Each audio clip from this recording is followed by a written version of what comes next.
Оштогу ГКМБ-нын зданиясында кармалган следователдин окуясы боюнча маалымат мага келип түшкөн. Биздин гражданыбыз ошол ГКМБ-нын бир тергөөчүсү чоң суммада акчаны требует этип атат деп конкрет мага келип өзү заявлениени менин колума берген. Аны биз реализовать этиш үчүн Генеральный прокуратурага бердик. Генеральный прокуратура менен жетекчилиги менен, МВД жетекчилиги менен кошулуп, сүйлөшүп туруп, реализовать этип ошол взятчикти кармадык. Мана ушул гана случай. Конкретно те 15 тысяч долларов, которые мы подготовили, передали ему, мы нашли у него в папке, он конкретно получил. То есть заявление простого человека подтвердилось. Көрдүңөрбү?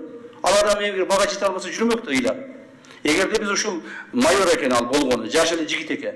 Эгер ошону токтотуп калбасак, мындан ары дагы көптөгөн, жүздөгөн адамдардын убалына калмак алчы. Канчалык адамды сыздатмак, канчалык адамды бейкүнө отургузмак, канчалык адамдардын акчасын алмак. Мына.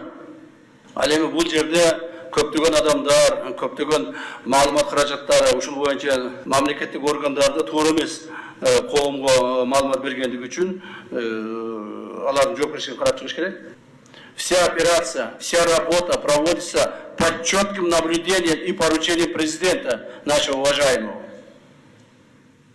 Все государственные органы должны это знать и поддерживать решения президента и государственных органов. Андай кылбастан кебелдиңер шыбыраша баштадыңар. Ой, мына уруш башталды, талаш башталды, тытыш башталды. Эмне болот экен, кандай болот экен деп тааныштарыңарга чала баштадыңар. Вы думаете, мы вас не слушаем? Я вам еще раз говорю. Все государственные органы, все руководители находятся под наблюдением.